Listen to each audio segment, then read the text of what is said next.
Babe small. Now, a bit time real, and I'm say why you ready to TV, or train the best information a film pin for me. No, a year for Poku Danko, or the Freedom Mind Executive Director, or your more director, no, what be doing, sir, and also Baba Kayan Sapepe.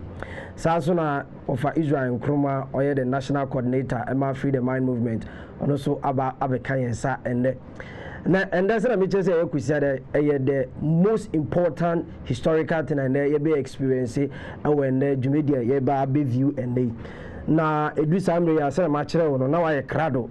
I say why you ready na bibia akoso pepepe djumedi de beso mo enjumakuo bi na mutumi so ya sen ma edi djumedi esomo da kwisie de bia eye ebanage herba omode epa plus abadwaman so omsaso no omode plasmod ene pevi abadwaman so saso na Israel consort so omode nyama bebiri abadwaman so na the most important part I say we say kabia we say we use ma body ne etoyie ene quantum beauty quantum spectacle and the keka ho saso na books bia hu se ekojire wa nyina no eye Israel consort na omoboaye ema ye de sa djumedi anase sa books wi edi ma wana se munsem bia yetumi ehete ma woti nyame bia se saso na ye de abapamo eno so djumaku a omuso yasen ema edi djumedi esomo djumaku a omakuje omu bibia wa homatenta no so ena se wotina comfort of your chair mu na wa odanya me bia within smack maybe na nyama no aba abedu wonsa pepepe saso na yewo Legend Herbal Center me chance Legend Herbal Center omo mudi odinga maman odinga mama saso na mudi ade foforo kraba dwama so de odinga herbal spray bema wontumi nya adwuma bema wo kompaso na wadwodwo bema wo be 1 2 3 was mabre jaisa odinga spray herbal spray pa aba system no na wosaka bia wo de be ne na usaka bibia life obeye sa so no bema so de make moti ase edu wo so asaso omode ndro bebre aba saso na omode odinga that me chance odinga product bebre na mentumi kan na sia o enti de na say emrimu mechrekere mo nyama na say nyama mo de aba system no mu se de be abeti ase yenkonja yentumi nja one company so mo boya ema bibia koso aye ozons roofing omna mo boya ma yetumi boy ndan so na boy ndan so sa no a na kire se bibia no wonti leakage wonti se nsuo tokra ye de je kan wonti bi sa obadada na ho na edu sambe wa topic aye bebo ho ye final confrontation a ebesi ansa no obade ahindie no aba bedu ena mpenifuo ye no mo discussing ene ye beto the final episode so now that final episode no hono na ebehu ese na meka se ende ye historical part ye behu nsemo ebesisi ansa na obade na hindie no abelande na final confrontation oba kaya ye goso ye program no na that to see obi apeso ye bie book ye mu say climate Pope de ba no climate papa and as a BB to control humanity and also ye chire ma what ase and then a different era. This episode I said is a historical thing na you be experiencing said e be hu sa ampa indeed we are listening to something that is being hidden from us now me chire say Tami Kuchu program no obetumi aka ho bi na obeka ho a kan ho se RTVGH obetumi anya no Facebook so na wotumi also why den obetumi share comment na me reading fefefe so amam ebe ye ko ya ye de ahoma bi beto TV na se anam say telephone ma bi beto TV na se eno na obehwe na odi attest o message sa so normal messages ya obetumi di attest na bibia akọ kan fefefe can we say only for text messages pe na enko and then so for me whom ya me did me mu chame your friend Michael Asma me nyeni pafufuru bia dada na enti ye nche ho ma me ndi nka na me company for na ye fa bibia ntata so sharp over me ma kwa ba ni amaka me hu wa che papa me hu me ho pa akoche school ye hu bi baba na say school nu ka na ejuma yeso ye ka hu bi sa ka hu na school amudi amam de yes school ya that is end bibi aboko na ozo e ni ade say na machia papa me ni ade o your white hair no over is abomu adomo bibi aboko good life bibi asisi so sir I don't see Ibia come. Let's hear who. Na you did the final part in the air bomb. Na so let's sit here. Last week you share program no na I say fire womb. International amount for request say my fire number more. Na yam pinpointed the whole truth no say na be ya you be make the Christianity nonsense. Enye fire a spirit. So I don't be catch them say fire. What transfer oh yeah you can say no a. It's knowledge is power. Okay. Nti power no. E na o ma amanfo ehun de ekọ. Na wo kan do bi wa. Say do no. Adru we. Jerusalem. They ko mu bi we. Okay. Obi o ye be me bia no. Oh me. So who chambers. Opon a. Well, obi we program ka say eh na dey na mo ton yin. We ye natural one edua oil enye chemicals. Yes. Amanfo a o ye pe adwombone tia yen no. We edua na ya twem yi. Jewfo kura dwane na wo Kristoni. Aw. Jewfo edwane. Enti no obi so a obemia ba ko mienu. And what some dear baby. Baby. Me ya na omo de bi free Israel. Aba. Ghana for mama bebre no ano. My bre. Oh. We be mama sorry. Okay. So okay, be mama sorry ampa. Eti be hwehwe ye chi kwan. Odinga mama for na legend herbal center. Omo de sa Indonesia aba. Na kan hu se edu ho a me chirechiri mu na obehu de ntia me se sa legend herbal center. Omo kita the best quality herbal product which me dia hwe hu ye. Na de edu no ofa e de be sha ase. Me de me friend the old boy. He can never grow and go with us. He's still the old boy with us. Onunendo or the Ebeshasi. Wafa Mike. And then the Ebeshasi. And the minim sa. That's a Mira unity. Mira into I quite say if he's a face by say wow. One into my twamo so much. Wafa Magic. The Dika I bet you have a food in that's it. Na I can say. Ene say topic here if we are see abosume de wo ho no any one segment of it. Okay. E di bebe we na fi ni na o twida no oba the other room that's free another segment as okay. Na no e di ebe ko higher level. Okay. Nam e di ma e wo mu enti no ye chia wo bia na o twetwe mu no ye be pon no amanfo a wo frɛ no na call abako ne comment bi na mpese okay me dey 5 minutes bi eto if say can say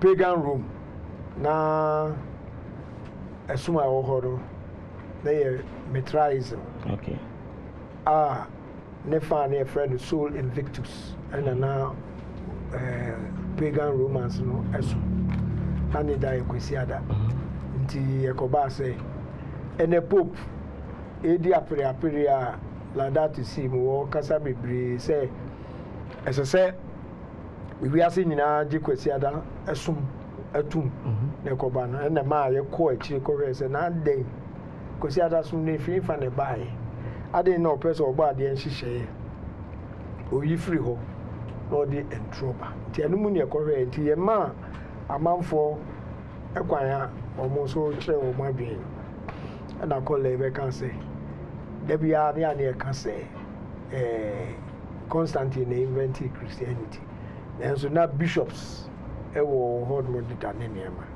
enu nti me pesa me best 5 minutes eti okay. If say Paul started so all true me letters no epistles no he was talking about a risen Christ. Okay. Ono ama meto obia ano nzo nyini e wo Tarsus e ho de wo no ni kurom ni ho e ho no na metralism no adi nhini pa and he was exposed to the literature of metralism o nyini na wo sua de eno nti ekoba say ofra se so church or the sempa a fusion of Hebrewism and Hellenism. Or they in the gospel, so I don't know, Gentiles no better say no more be so moon. Or started so about a risen Christ. That was his objective. And your true letters maybe or Corinthians, Galatians, Colossians, letters or it wasn't anything I actually shout to her and say I canonize it. And that was any you book to see. And you know, letters now we are outside the community, sir. Or they come out, no. And then one say they cry Christian community in a Kosia day. I saw we are Paul letter or kind, and you moon some diama Nenkofu, Ghana. Okay. I saw how do you know we are Paul letter of a kind. And so no original people know the letters no come out. And Jacob say, a doom maybe after Paul a be free moon. Roman phones are and in the letters almost forgotten. And the actually and a binum the Omunsaka the can and the New Testament. The then and the New Testament. When we are can a do say nay Constantine effort. Okay.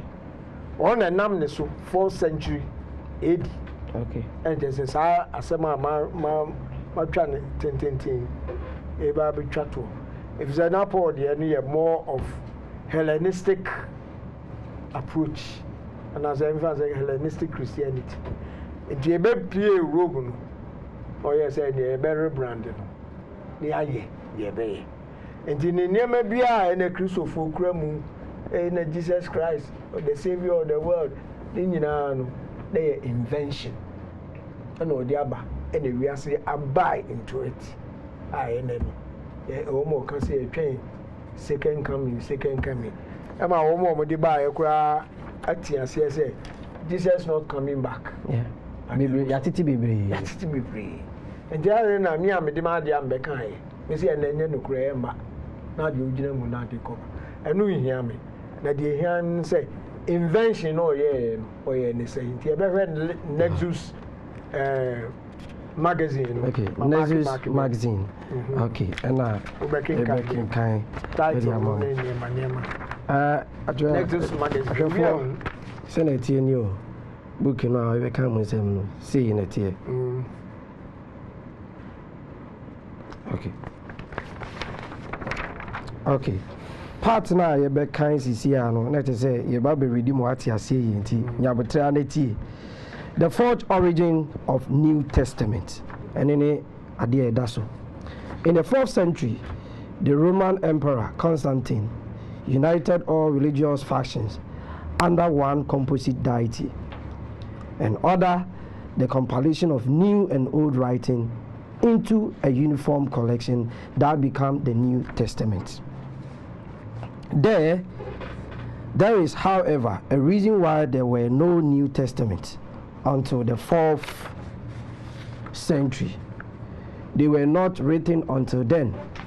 And here we find evidence of the greatest misrepresentation of all time. It was Britain-born Flavius Constantine, originally, that is the Constantine and Constantine 272 to 337, who authorized the compilation of the writing now called the New Testament. After the death of his father in 306, Constantine became a king of Britain, Gaul, and Spain, and then after a series of victorious battles, emperor of the Roman Empire. Christian historians give little or no hints of the turmoil of the times and suspend constant in the air, free of all human events happening around him. In truth, one of the Constantine's main problems was uncontrollable disorder amongst the presbyters and their belief in numerous gods.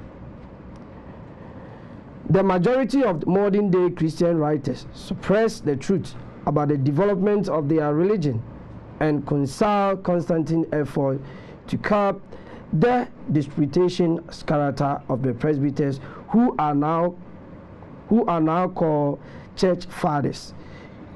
Catholic Encyclopedia, fairly ed. volume 5, page 37, paragraph 1.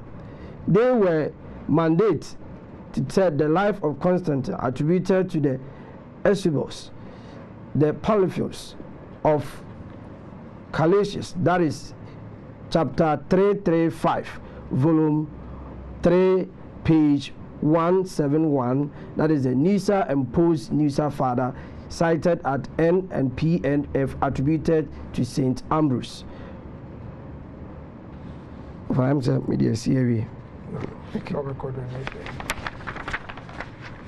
Okay. Constantine's intention of Nicaea was to create an entirely new god for his emperor, who would unite all religious functions under one deity. Presbyters were asked to debate and decide who their new god would be. Delegates argue among themselves, expressing personal motive for inclusion of particular writing that promoted the finer traits of their own special deity.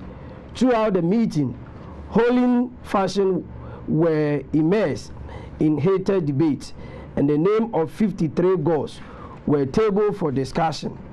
As yet, no god had been selected by the council, and so they balloted in order to determine that matter.